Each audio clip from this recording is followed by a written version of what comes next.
स्वागत है हमारे कार्यक्रम में जिसका नाम है संजीवनी। दोस्तों, आज के एपिसोड में हम चर्चा कर रहे हैं मसूड़ों की तकलीफें और उसकी केयर के बारे में। इस पर चर्चा करने के लिए हमारे साथ हमारे स्टूडियो में मौजूद है डेंटिस्ट डॉक्टर आनंद मोहता जी। तो चलिए उनका स्वागत करते हैं। वेलकम डॉक्टर आनंद, आपका हमारे संजीवनी के मंच पर बहुत बहुत स्वागत है। थैंक यू डॉक्टर, आज हम बात करेंगे मसूड़ों की समस्या और उसकी केयर के बारे में। मेरा पहला सवाल आपसे ये है कि हमारे दांत मजबूत होना जितना जरूरी होता है, उन्हीं दांतों की मजबूती के लिए हमारे गम्स का मजबूत होना भी उतना ही जरूरी होता है। तो इसका क्या महत्व है? सो बेसिकली आपके जो मसूड़े हैं वो फाउंडेशन है जहां आपके दांत है जी। और अगर आपका फाउंडेशन ही स्ट्रांग नहीं है तो आप दांत कितने ही अच्छे रख लो, आप उसमें सोना चांदी जो लगाना है लगवा लो, कोई फायदा नहीं होने वाला है। मैं कई बार पेशेंट्स को बोलता हूँ ताजमहल इतना अच्छा क्यों है और अभी तक क्यों है, क्योंकि उसका फाउंडेशन स्ट्रांग है। जी, अगर आपके मसूड़े अच्छे नहीं है, मसूड़े और जो उसके अंदर की हड्डी है वो अगर स्ट्रांग नहीं है तो आपके दांतों का कोई लाइफ ही नहीं है, वो आज नहीं तो कल गिरने वाले। सो वो फाउंडेशन है जिसके ऊपर सारी चीज बिल्डअप हुई है। एंड मसूड़ों की डिजीजेस बहुत कॉमन है। इनफैक्ट दुनिया की सेकेंड सबसे कॉमन डिजीज मसूड़ों की डिजीज है, जो कई लोगों को पता ही नहीं होती। तो वो बहुत कॉमन है, इस वजह से लोगों ने उसको नॉर्मल समझ लिया है कि भाई ये तो कॉमन चीज है, ये तो नॉर्मल चीज है। बट अगर आपके मसूड़े स्ट्रांग नहीं है तो दिक्कत आएगी, आगे जाके डेंचर पहनना पड़ सकता है। जी डॉक्टर, ऐसी कौन सी समस्याएं होती है जो हमारे मसूड़ों को हो सकती है, कौन सी तकलीफें हो सकती है? सो सबसे बड़ी प्रॉब्लम होती है जिसको हम हमारी लैंग्वेज में बोलते हैं जिंजिवाइटिस। इसका मतलब होता है कि मसूड़ों में सूजन होना, मसूड़ों से खून निकलना। मसूड़ों में खून निकलना लोगों ने उसको नॉर्मल समझ लिया है कि हाँ, मैं ब्रश करता हूँ तब थूकता हूँ तब थोड़ा तो ब्लड दिखता ही है, मैं एप्पल खाता हूँ तो उसमें थोड़ा तो ब्लड का निशान आता ही है। वो गलत है, वो नेचुरल नहीं है, वो नॉर्मल नहीं है। ये आपकी बॉडी आपको बता रही है कि भाई इधर कुछ गलत चल रहा है और आपको उसके ऊपर एक्शन लेना है। आपके मसूड़े सूजे हुए, सबसे कॉमन कारण उसका होता है कि दांत और मसूड़ों की अच्छे से क्लीनिंग ना होना।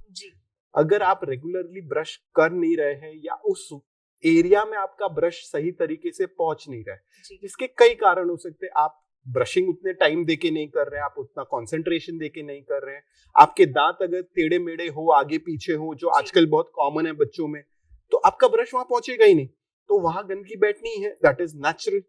तो अगर वो सब की वजह से आपके मसूड़ों में गंदगी हो रही है, जो इनिशियली प्लाक बोलते हैं हम हमारी लैंग्वेज में, जो इमीडिएटली बनना शुरू हो जाती है। मैंने अभी ब्रश किया, 2 घंटे में प्लाक बनना शुरू हो जाएगा, तो मैं क्या हर 2 घंटे में तो ब्रश नहीं करने वाला, लेकिन उस प्लाक को निकालना आसान होता है। मैंने हल्के हाथ से अपना नॉर्मल सॉफ्ट ब्रिसल का ब्रश यूज किया, 2 मिनट के लिए पेस्ट यूज किया, प्लाक निकल जाए। लेकिन अगर मैंने 24 घंटे 48 आवर्स 72 आवर्स बेसिकली उस प्लाक को नहीं क्लीन किया तो वो हार्ड हो जाएगा into something called as tartar, जो आपने कई बार एड्स में देखा होगा, लिखा होता है टार्टर प्रिवेंशन या ऐसे पेस्ट के एड्स में और होता है।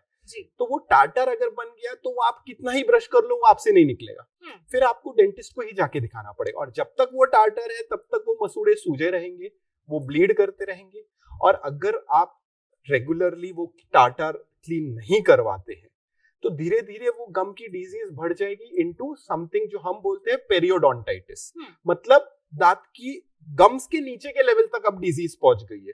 जो हड्डी में भी पहुंच गई है। मसूड़ों के लेवल की डिजीज थी जिंजिवाइटिस, अब ये हड्डी के लेवल पे पहुंच गई, तो अब एक्चुअल दांत के फाउंडेशन को वो अफेक्ट करने लग गई है। और इसको रिवर्स करना तो बहुत डिफिकल्ट होता है। जिंजिवाइटिस रिवर्स हो जाती है, एक राउंड क्लीनिंग कर ली और अगर आपने मेंटेन कर लिया तो काम हो गया। Maintenance is very important.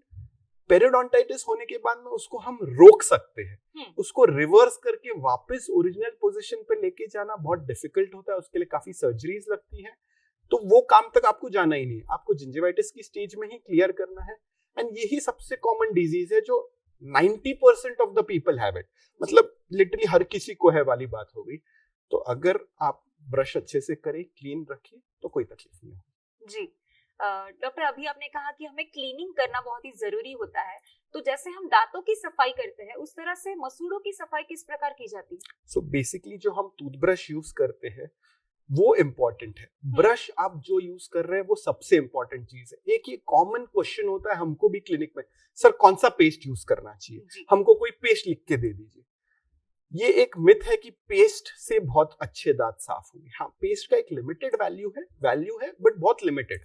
मैं कहूंगा 10% वैल्यू है, दैट इज इट। 90% वैल्यू है आपके ब्रश पे और आपकी ब्रशिंग टेक्निक पे। टेक्निक इंपॉर्टेंट है, आप सही तरीके से ब्रश कीजिए, दांतों की हर सरफेस को टच कीजिए, वो इंपॉर्टेंट है। एवरी डे ब्रश होना जरूरी है और सॉफ्ट या एक्स्ट्रा सॉफ्ट ब्रिसल का ब्रश यूज कीजिए। कई बार मैं पेशेंट्स को बेबी ब्रश यूज करने बोलता हूँ क्योंकि उनकी हैबिट ही हो गई है इतना जोरों से दांत को ब्रश करने की कि अब उनको एक्स्ट्रा सॉफ्ट से भी सॉफ्ट यूज करना पड़ेगा, ताकि वो हैबिट तो शायद नहीं जाए लेकिन उससे होने वाला नुकसान ना हो। इंपॉर्टेंट ये है कि नुकसान नहीं होना चाहिए, और वो बेबी ब्रश से भी दांत साफ हो जाएंगे उनके जिस लेवल के अपने को चाहिए। एंड स्मॉल हेड होना चाहिए, बहुत ज्यादा बड़ा ब्रश होगा तो वो हर जगह पे पहुंचेगा नहीं, तो ब्रश का हेड छोटा होना चाहिए। आपको ये जो फैंसी टूथब्रशेस आते हैं ऐड में, ऐसा है, जिगजैग है, ये है, वो है, ये एंगल, वो एंगल, कोई जरूरत नहीं है। वो सब इज जस्ट कमर्शियलाइजेशन, उसकी कोई जरूरत नहीं है अपने को। बेसिक स्टैंडर्ड ब्रिसल ब्रश 20-25 रुपए वाला जो स्टैंडर्ड मिलता है वो लीजिए। इंपॉर्टेंट है 3 महीने में ब्रश चेंज होना चाहिए। वो अगेन एक बहुत बड़ी प्रॉब्लम है, लोग पूरी कंजूसी अपनी उसमें ही निकाल देते हैं कि वो ब्रश ही नहीं चेंज करते। ब्रश 3 महीने में, चाहे वो अच्छा दिखे बुरा दिखे, आपको चेंज करना है। Make that as a rule कि हर 3 महीने में ब्रश जाएगा कचरे में, नया ब्रश आएगा। क्योंकि अगर ब्रश पुराना हो जाता है तो उसकी ब्रिसल की हार्डनेस कम हो जाती है, ब्रिसल्स फैल जाते हैं। वो ब्रिसल्स फैलने की वजह से वो जब आप ब्रश कर रहे हैं तो वो एक्चुअली मसोड़ों को हार्म कर रहे हैं। साफ करने की जगह वो और ट्रॉमेटाइज कर रहे हैं उनको और तकलीफ दे रहे हैं, तो वो तो नुकसान हो गया। आप ब्रश भी कर रहे हैं लेकिन आप you are creating more harm, so that shouldn't happen. So ये बेसिक चीजें कीजिए। अगर आपको आपके डेंटिस्ट रिकमेंड करते हैं तो आप एक माउथ वॉश यूज कर सकते हैं। माउथ वॉश यूज करना नेसेसिटी नहीं है, मैं खुद नहीं यूज करता हूं, इट इज नॉट नीडेड। बहुत लिमिटेड केसेस होते हैं जिनमें हम माउथ वॉश रिकमेंड करते हैं, जैसे स्पेसिफिकली जिनका ब्रेसेस का ट्रीटमेंट चल रहा हो, जो दांतों में तार लगे होते हैं उनमें, जिनके डेंटल इम्प्लांट्स लगे हो उन केसेस में हम सजेस्ट करते हैं, या जिनको ये पायरिया वाली तकलीफ ऑलरेडी हो चुकी है तो उनमें हम उनको माउथ वॉश रिकमेंड करते हैं। उसके अलावा नॉर्मली माउथ वॉश की ऐसा जरूरत नहीं है। हाँ, आपको चाहिए, आप कॉस्मेटिक पर्पस के लिए मुंह से स्मेल ना आए उस हिसाब से यूज करना चाहते हैं तो वो अलग बात, नहीं तो mouthwash as such needed नहीं है। और अगर आप यूज कर रहे हैं तो क्लोरहेक्सिडिन कंटेनिंग माउथ वॉश होना चाहिए, वो मोस्ट इंपॉर्टेंट मॉलिक्यूल है, वो हो आपके माउथ वॉश में, उतना ध्यान दीजिए। माउथ वॉश करके 1 घंटे कुछ खाना पीना नहीं है, चाय कॉफी बिल्कुल नहीं लेनी है, वो सबसे इंपॉर्टेंट चीज है जो कई बार एक्चुअली पेशेंट्स को नहीं पता होती। माउथ वॉश कर लेते हैं, ऑफिस पहुंचते ही चाय हो जाती है। प्रॉब्लम क्या होता है उससे कि दांतों पे स्टेन्स लगने लगते हैं। आपके चाय कॉफी के स्टेन्स दांतों पे और ज्यादा पड़ेंगे अगर आप माउथ वॉश के इमीडिएटली बाद ले रहे हैं। तो 1 घंटे कुछ मत कीजिए, उसके बाद नॉर्मल पानी से कुल्ला करके जो आपको आगे कंटिन्यू करना है कीजिए।